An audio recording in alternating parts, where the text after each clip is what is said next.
ada kubu meminta paket, yang satu ada kubu supaya kode etik di drop. Ini kan tarik menarik. Kalau saya diamkan, ini sampai jam 12 malam nggak selesai, sampai besok nggak selesai. Sedangkan tatip ini harus selesai hari ini, karena masih banyak kerjaan kita yang berusaha. Dan di sini harus dibutuhkan jiwa-jiwa kenegarawan. Tadi saya aja ngomong. Ini ada dua kubu Jamuddin dan kubu Pak Nono Sampono. Akhirnya saya berjalan keluar, saya sampaikan, oke, yang minta sistem paket kita setujui dengan catatan. Kalau ada yang perlu diedit, ya kita edit. Kalau ada yang perlu di-drop, ya kita drop. Sama juga kita go bahwa kode etik, tersangka, terpidana, semuanya itu boleh mencalonkan.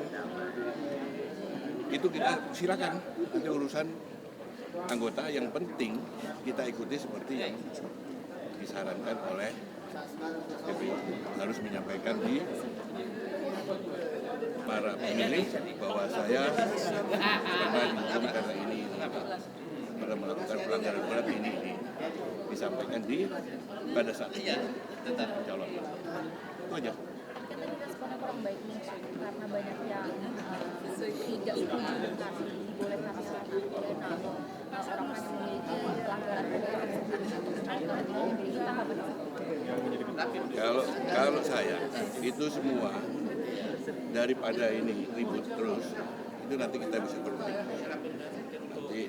Nanti kan ada kesepakatan. Daripada ini tidak kita putus, tidak selesai-selesai, sedangkan banyak pekerjaan-pekerjaan kita di belakang. Satu contohnya, tatip tentang perkembangan dari Papua. Itu masih belum masuk ke tatip. Belum masuk anggotanya, itu harus disiapkan. Kalau sekjen nanti harus siapkan keuangan, ini harus ada tatip. Kalau ini tidak ketok, lama.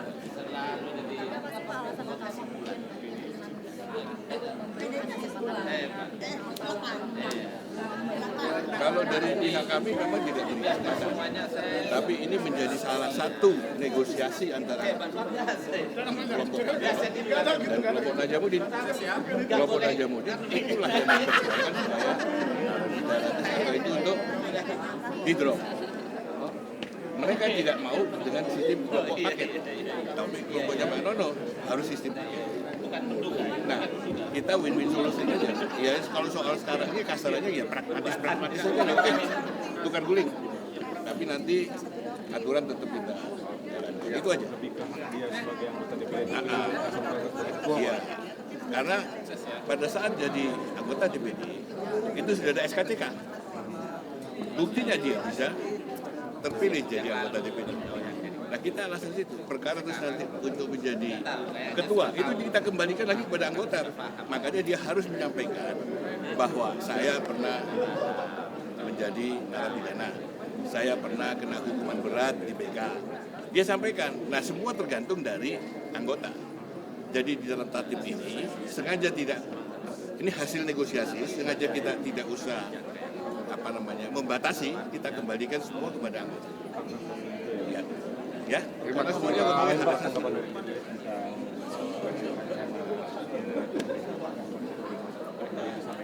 Tadi sudah disampaikan itu Bu Elviana. Ketua.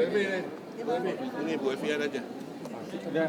Saya ulang laporan hasil penyelesaian harmonisasi rancangan peraturan DPD RI tentang tata tertib.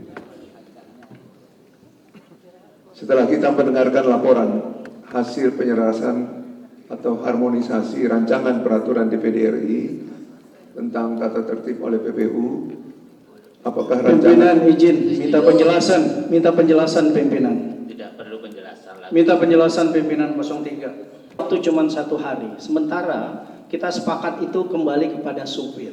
Dan semua mekanisme Sukwil saya lihat dari beberapa paket sudah melakukannya.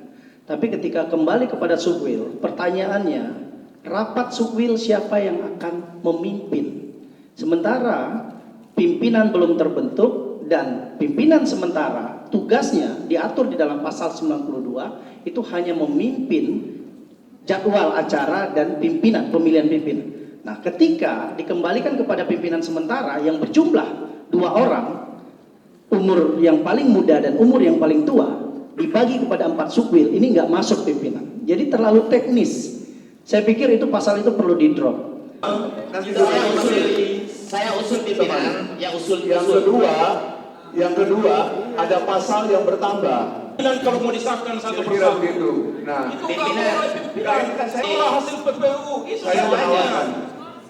pimpinan beri kesempatan sebagaimana mekanisme rapat dikembalikan dulu ke PPU. Jadi sekarang ini sudah pada mekanisme. Tadi kebiayaan bijaksana yang dipimpin oleh Pak Ketua itulah yang harus diikuti oleh Pak Wakanono, ya kan? Setelah pelaporan oleh pimpinan Komite 4 dan terjadi pandangan pendapat, itu hal biasa dan kita setujui karena harus diakui setiap alkel ada perwakilan dari provinsi dan kita menghormati itu. Kemudian Pak Ketua tadi memberikan kesempatan pada pimpinan komite, memberikan klarifikasi, kemudian menawarkan setuju atau tidak.